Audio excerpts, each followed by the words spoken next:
Equations chapter में अगर word problems तुमको भी मुश्किल लगते हैं ना तो रुक जाओ, क्योंकि ये वीडियो तुम्हारे लिए है। Hi everyone, I am Shivani Sharma, your paper 3 quantitative aptitude educator. So quant untold hacks में आज हम डिस्कस करने वाले हैं कि वर्ड प्रॉब्लम्स को कैसे ईजी बनाए। अरे हाँ भाई, तुम ऑप्शन एलिमिनेशन करते हो, लेकिन कभी कभी हम चाहते हैं ना कि यार मैथमेटिकल स्टेटमेंट होती तो ऑप्शन एलिमिनेशन करना बहुत आसान हो जाता। और इतनी बड़ी बड़ी इंग्लिश जो ये हमें क्वेश्चन में लिख के देते हैं, उसको मैथमेटिकली भाई कैसे लिखना है, यही तो सिखाने वाली हूँ मैं तुमको आज के इस सेशन में। तो आओ फटाफट जल्दी से देखते हैं कि किस तरीके से आपको वर्ड प्रॉब्लम से डील करना है। बच्चों देखो, अब ना इंग्लिश को मैथ्स में अगर तुमने लिख लिया ना तो बस तुम्हारा काम हो गया। अब इंग्लिश को मैथ्स में कैसे लिखते हैं बच्चों, कुछ कीवर्ड्स हैं, ठीक है, और उन कीवर्ड्स का मैथ्स में क्या मतलब हो सकता है वो चीज़ मैंने आपके लिए यहाँ लिखी है। अगर तुम इसे फॉलो करोगे ना तो तुम डेफिनेटली इंग्लिश को मैथ्स में लिख पाओगे। एक बार मैं आपके साथ पहले कीवर्ड्स शेयर कर देती हूँ, आंसर आपके सामने है। Late me just show you the keywords और उसके बाद हम इस क्वेश्चन को बनाएंगे। आप इस तरीके से पढ़ो कि अगर आपके सवाल में is, was, were, are, will, अगर कुछ इस तरीके के शब्द लिखे हुए हैं तो आप ऐसा समझना कि इसका मतलब इक्वल टू होता है, ठीक है। मोर देन हमें समझ में आता है प्लस करना है, लेस देन हमें समझ में आता है माइनस करना है। अब जैसे ये क्वेश्चन है, length of a rectangle is 5 centimetre. So यार लेंथ ऑफ अ रेक्टेंगल, मैंने कहा वो L है। लेंथ ऑफ अ रेक्टेंगल क्या है? L। फिर आप यहां पे क्या देख रहे हो? इज मतलब इक्वल टू, इज मतलब इक्वल टू, ठीक है। 5 centimetre, so 5। More than plus breadth, breadth मतलब B। क्या मैंने इस इंग्लिश को मैथ्स में लिख दिया? यस। आगे सुनो, पेरीमीटर ऑफ द रेक्टेंगल यानी कि P is equal to 40 centimetre. Find the length and the breadth. आपको इस क्वेश्चन में L और B फाइंड करना है। क्या आप लोग इंग्लिश को मैथ्स में लिख पाए with the help of these tricks? Yes, okay. अब बस काम हो गया आपका। Perimeter of rectangle 2 into L plus B होता है। दिस इज द फॉर्मूला जो हमने अपने बचपन वाली क्लास में सीखा है। सो यार ये इंटू में है, डिवाइड में चला जाएगा। सो L प्लस B कितना आ रहा है? 20 आ रहा है।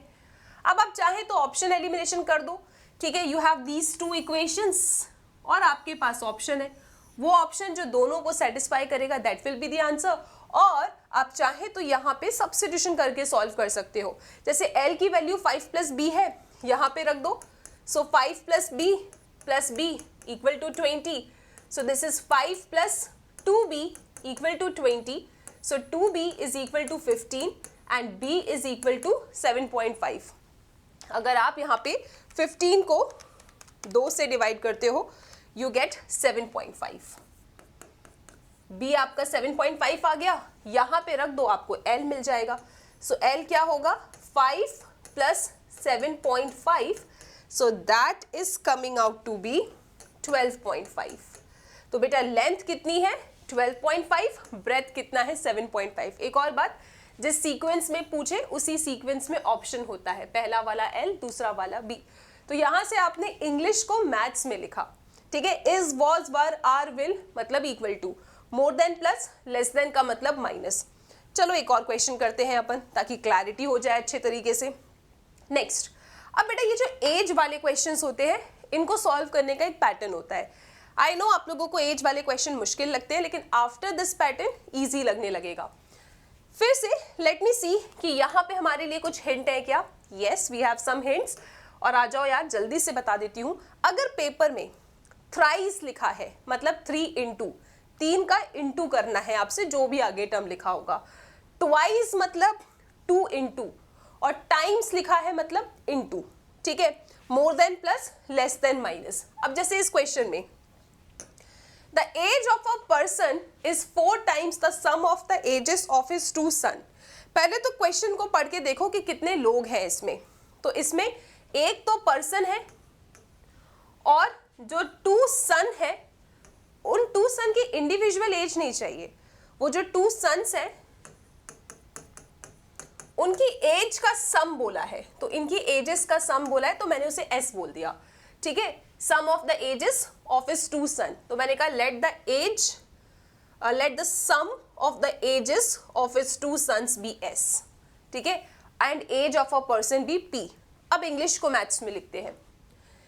As of a person, person का एज क्या है पी, इज मतलब equal to 4 times into sum of the ages of his 2 sons यानी 4s, ठीक है।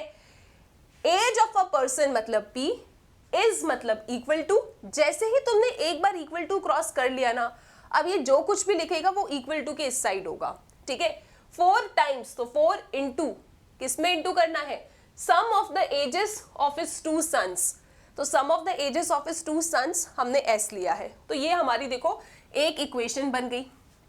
अब आफ्टर 10 ईयर्स, 10 साल बाद, तो यहां पे आप पर्सन की एज लिखेंगे और यहां पे वो दोनों सन के सम ऑफ द एजेस मतलब s लिखेंगे, वो जो दोनों बेटे हैं उसके, उनकी एजेस का सम क्या है s, वो आपने लिखा यहाँ पे। तो कभी भी अगर इस तरीके का सवाल आता है कि आफ्टर 10 ईयर्स या बिफोर 10 ईयर्स, तो आपको क्या करना है, यहाँ पे पहले दोनों की एजेस लिख देनी है।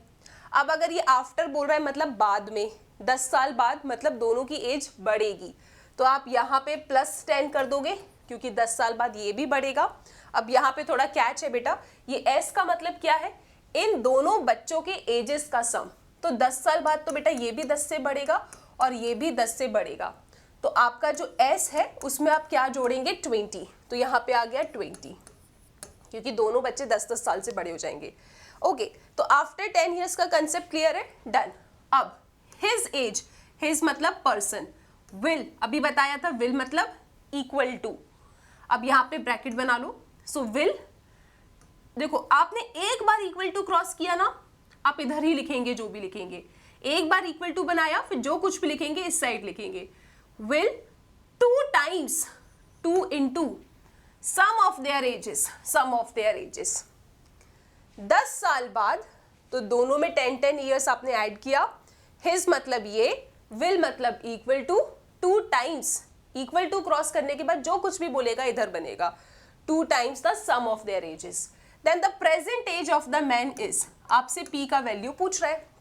अब आप चाहें तो यहाँ पे क्या करो भाई, p की वैल्यू 4s है, यहाँ सब्स्टिट्यूट कर दो, सो 4s + 10 is equal to 2s + 40, तो ये इधर लेकर आओगे, so this is 2s is equal to 30, तो यहाँ से s कितना आ रहा है 15, यहाँ पे रख दो, सो p कितना आ जाएगा 4 into 15 that is equal to 60, let me just check it once, 4 into 15 that's equal to 60 years. So I hope ये एज वाला क्वेश्चन भी आपको समझ में आया, किस तरीके से आपको इसे करना है, ठीक है।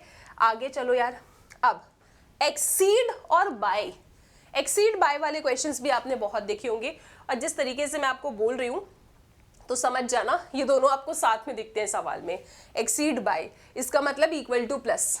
अब ये क्या मतलब है वो समझाती हूँ मैं आपको, मतलब मैं बेटा आपको यहाँ पे सिखा रही हूँ कि कैसे इंग्लिश को मैथ्स में लिखना है।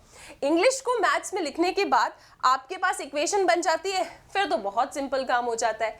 अब जैसे ये क्वेश्चन है, स्क्वायर ऑफ अ नंबर, मैंने कहा let the number be X, square of a number यानी एक्स स्क्वायर, फिर आ गया एक्सीड, एक्सीड का मतलब equal to, twice the number, twice मतलब 2 इंटू नंबर कौन था x, बाय, सो बाय का मतलब यहाँ पे क्या आ गया +15, तो एक्सीड बाय मतलब इक्वल टू प्लस, ठीक है।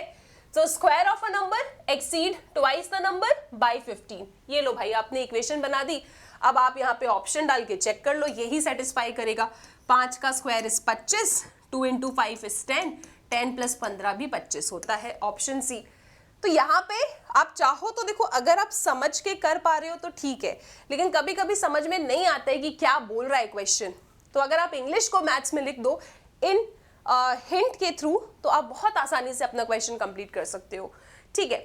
अब इस वाले क्वेश्चन को बनाते हैं, अभी तक जितना भी पढ़ा है पूरा दिमाग इसमें लगाएंगे अपन, ठीक है। If a person has a cloth of total 91 centimetre, एक कपड़ा है, इस पूरे कपड़े का जो लेंथ है बेटा वो 91 सेंटीमीटर है, if he divides it into 3 parts, ये इसके 3 टुकड़े करता है।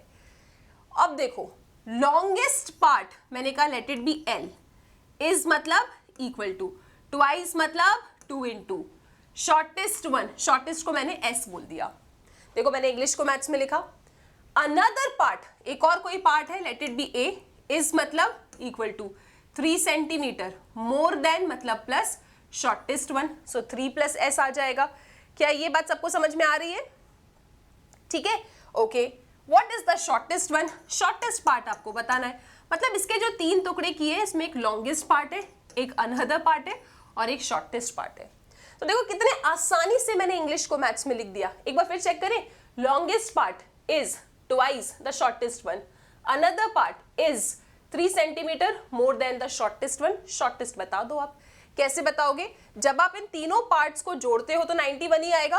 तो लॉन्गेस्ट पार्ट क्या है 2S, अनदर पार्ट क्या है 3 प्लस S और शॉर्टेस्ट क्या है S। इनको जोड़ने पे 91, 2S 3S 4S, so 4S is equal to 91 minus 3, 91 minus 3 we are getting 88, so S कितना आ रहा है 22, यानी शॉर्टेस्ट पार्ट क्या है 22। सो आई होप कि इंग्लिश को मैथ्स में लिखना अगर आप सीख गए हो तो आपको वर्ड प्रॉब्लम्स बनाने में मुश्किल नहीं जाएगी। The answer is option C. अब ये वाला क्वेश्चन आप सभी बच्चे सॉल्व करके मुझे इसका आंसर कमेंट सेक्शन में देंगे। अब इसके बाद आपको नेक्स्ट वीडियो किस टॉपिक पे चाहिए वो भी आप मुझे कमेंट सेक्शन में बताना, क्योंकि अब ट्यूसडे, थर्सडे एंड सैटरडेज रात को 9 बजे आपके सामने आएंगे क्वांट अनटोल्ड हैक्स। तो बिल्कुल कमेंट सेक्शन में बताना कि आपको नेक्स्ट वीडियो किस टॉपिक पे चाहिए। And thank you so much.